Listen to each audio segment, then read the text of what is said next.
विजय सावीच्या त्या छायाचित्राला स्पर्श करतो आणि ओल्या डोळ्यांनी त्याकडे पाहत म्हणतो, "सावी, जर आज तू मला सोडून गेली नसतीस, तर मला आज आयुष्यात हा दिवस कधीच पाहावा लागला नसता. तुला माहितीये, आज माझं पुन्हा एकदा लग्न आहे, पण यावेळी नववधू तू नाहीस, तर दुसरी कोणीतरी आहे." इतकं बोलताना त्याच्या डोळ्यातून सांडलेला एक अश्रू त्या फोटोवर असलेल्या सावीच्या चेहऱ्यावर पडतो. तितक्यात सुमित्रा खोलीत येतात आणि म्हणतात, "बेटा, तू तयार झालास का?" एवढं बोलतानाच त्यांची नजर विजयच्या हातातील त्या फोटोवर पडते, ज्यामध्ये विजय आणि सावीच्या लग्नाचा तो क्षण होता. हे पाहून सुमित्रा भावुक होतात, पण स्वतःला सावरून त्या हळूच म्हणतात, "विजय, तू तयार झाला असशील तर निघायचं का?" विजय आपले डोळे पुसतो, फोटो जागच्या जागी ठेवतो आणि आरशात स्वतःला एकदा न्याहाळून सुमित्राकडे वळत म्हणतो, "चला." इतकं बोलून तो खोलीच्या बाहेर पडतो. विजय गेल्यावर सुमित्रांना मनातून खूप अपराधी वाटू लागतं. त्या सावीच्या फोटोपाशी जातात आणि भरून आलेल्या स्वराने म्हणतात, "सावी, मी जे काही करते ते तुझ्या विजयसाठीच करते. तू माझ्यावर नाराज नको होऊस. कळत-नकळत जर मी तुझं मन दुखावलं असेल तर मला माफ कर." त्या फोटोकडे एक शेवटची नजर टाकून सुमित्रा सुद्धा खोलीच्या बाहेर पडतात. खाली हॉलमध्ये विजय पोहोचतो तेव्हा तिथे घरातील सर्व मंडळी आधीच हजर होती. विजय सदानंद यांच्याकडे जातो. त्यांनी परीला आपल्या कडेवर घेतले होते. विजय सदानंद यांना म्हणतो, "बाबा, परीला माझ्याकडे द्या." सदानंद समोरून येणाऱ्या सुमित्राकडे पाहतात. सुमित्रांनी होकारार्थी मान हलवताच सदानंद परीला विजयच्या कडेवर देतात. तेव्हाच मल्हार म्हणतो, "चला आता निघूया, नाहीतर पोहोचायला उशीर होईल." सगळेजण घराबाहेर पडतात. गाडीत बसून मंदिराच्या दिशेने निघतात.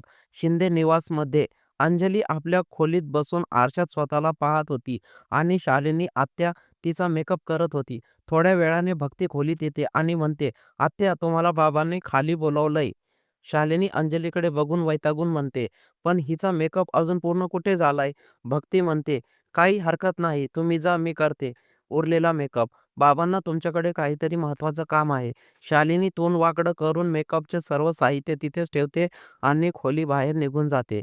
ती जाताच भक्ती पटकन दरवाजा बंद करते आणि अंजलीच्या जवळ जाऊन विचारते, "छोटी, तू ठीक आहेस ना?" अंजली भक्तीकडे डोळ्यात पाणी आणून बघते आणि म्हणते, "मी कशी ठीक असेन ताई?" पुन्हा एकदा त्याच कश्मकशमध्ये अडकायला जाते. "मला माहिती आहे की विजय साहेब माझ्या पहिल्या नवऱ्यासारखे क्रूर नाहीत, पण माझं मन आता कोणत्याही नवीन नात्याचा स्वीकार करायला खूप घाबरतंय." भक्ती तिचा हात आपल्या हातात घेते आणि म्हणते, "काळजी करू नको छोटी. जसं चालू आहे तसं चालू दे. बघशील, एक दिवस तू स्वतः माझ्याकडे येशील, सांगशील की तू या नात्याचा पूर्ण मानाने स्वीकार केला आहेस. आता सर्वांचा विचार सोडून स्वतःचा विचार कर. तिथे तुला खूप प्रेम आणि मान-सन्मान मिळणार आहे. म्हणून जुन्या गोष्टी विसरण्याचा प्रयत्न कर हं." अंजली विचारते, "प्रिया आणि अथर्व कुठे आहेत?" भक्ती हसून म्हणते, "ते दोघे बाहेर बाबांसोबत आहेत. आता चल, लवकर तुझा मेकअप करते." अंजली थोडं हसते. तेव्हा भक्ती काजळ घेऊन अंजलीच्या कानामागे लावते. थोड्या वेळाने सुजाता त्यांना बोलवायला येतात आणि सगळे मंदिराकडे निघतात. मंदिरात देशपांडे आणि शिंदे कुटुंब एकमेकांना भेटतात. अंजली आणि विजय मोठ्यांचे आशीर्वाद घेतात. दोघांना होमकुंडासमोर बसवलं जातं आणि पंडितजी लग्नाचे विधी सुरू करतात. विधी सुरू असताना विजयच्या डोक्यात फक्त जुन्या लग्नाची आठवण फिरू लागते.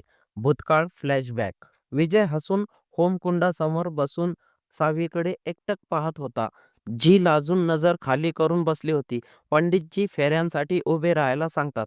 तेव्हा विजय उभा राहतो आणि सावीला मदत करतो. विजय सावीचा हात धरून पहिला फेरा घेतो आणि म्हणतो, "पहिलं वचन, मी तुला नेहमी सुखात ठेवीन. तुझ्या डोळ्यात कधीच पाणी येऊ देणार नाही. तुझी जागा मी माझ्या आयुष्यात कधीच कोणाला देणार नाही आणि तुझ्यावर खूप खूप प्रेम करीन." सावी नजर वर करून त्याच्याकडे बघते आणि हसते. दुसरा फेरा पूर्ण झाल्यावर विजय म्हणतो, "मी नेहमी तुझ्या सर्व इच्छा आणि तुझे सर्व स्वप्न पूर्ण करीन. आजपासून तुझे स्वप्न हे माझे झाले." सावीच्या डोळ्यात पाणी येतं.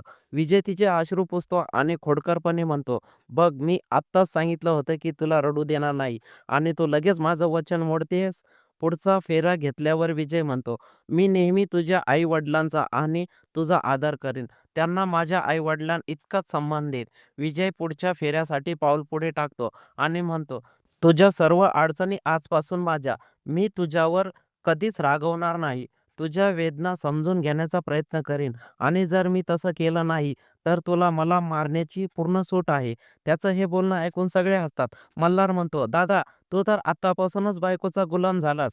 विजय म्हणतो, याला प्रेम म्हणतात मल्हार, गुलामी नाही. आता सावी पुढे येते आणि फेरे घेऊ लागते. सावी म्हणते, मी नेहमी तुमचा आणि तुमच्या कुटुंबाचा आदर करीन. कधीही कोणाला तक्रारीची संधी देणार नाही. सावी पुढचा फेरा घेऊन म्हणते, मी नेहमी तुमच्या निर्णयाचा सन्मान करीन आणि या कुटुंबाला नेहमी जोडून ठेवीन. शेवटचा फेरा घेताना सावी विजयच्या डोळ्यात बघून म्हणते, आणि नेहमी तुमच्यावर इतकंच प्रेम करीन. तुमच्या इतकं प्रेम करण्याचा प्रयत्न करीन. विजय पुढे होऊन तिचं कपाळ चुंबतो. सावी डोळे उघडून विजयकडे बघते, जिथे तिला फक्त आदर आणि प्रेम दिसत होतं. वर्तमान काळ. विजय या विचारात असतो तेव्हा सुमित्रा त्याच्या खांद्यावर हात ठेवतात आणि म्हणतात, बेटा तुझा उजवा हात पुढे कर, पंडितजी कधीपासून सांगतायत. विजय भावनावर येतो आणि आपला उजवा हात पुढे करतो. कन्यादानासाठी सुजाता आणि राजेश पुढे येतात आणि दोघांचे हात एकमेकांवर ठेवतात. विजयचा स्पर्श जाणवताच अंजली नजर वर करून त्याच्याकडे बघते, पण तो शांत बसलेला असतो. सुजाता कन्यादान करतात, भावुक होतात. राजेश त्यांना बाजूला घेऊन उभे राहतात. सुजाता मनात विचार करतात, तुम्ही इतके कसे बदललात? आपल्या मुलीसाठी तुमच्या डोळ्यात कोणतीच काळजी नाहीये का? शेजारी उभ्या असलेल्या सुमित्रा त्यांना धीर देतात. थोड्या वेळाने मल्हार आणि ईशा विजय व अंजलीची गाठ बांधतात. दोघे फेरे घेऊ लागतात. फेरे घेताना विजय मनात म्हणतो, मला माफ कर सावी, मी तुझं स्थान दुसऱ्या कोणाला तरी द्यायला निघालोय. पण माझ्या हृदयात जी तुझी जागा आहे ती कधीच कोणाला मिळणार नाही. दुसरीकडे अंजली मनात म्हणते, आज मी स्वतःला एक वचन देते की काहीही झालं तरी मी या नवीन कुटुंबाला आणि परीला खूप प्रेम देईन आणि परीला तिच्या आईची उणीव भासू देणार नाही. फेरे संपल्यावर दोघे बसतात. विजय अंजलीच्या भांगेत कुंकू भरतो. त्याला सावी सोबतचे तेच विधी आठवतात. जुन्या आठवणींनी विजयचे हात थोडे थरथरतात, पण तो हिंमत करून अंजलीच्या गळ्यात मंगळसूत्र घालतो. पंडितजी म्हणतात, विवाह संपन्न झाला. आता मोठ्यांचे आशीर्वाद घ्या. दोघे उठून आशीर्वाद घेतात. जेव्हा अंजली भक्तीजवळ येते तेव्हा भक्ती तिला मिठी मारते आणि अंजलीला रडू कोसळतं. एवढ्यात परीचा रडण्याचा आवाज येतो. विजय लगेच आपली गाठ स्वतःच सोडून खाली फेकतो आणि पळत परीकडे जातो. त्याला असं जाताना बघून अंजलीच्या डोळ्यात पाणी येतं आणि ती जमिनीवर पडलेल्या त्या तुटलेल्या गाठीकडे हताशपणे पाहत राहते.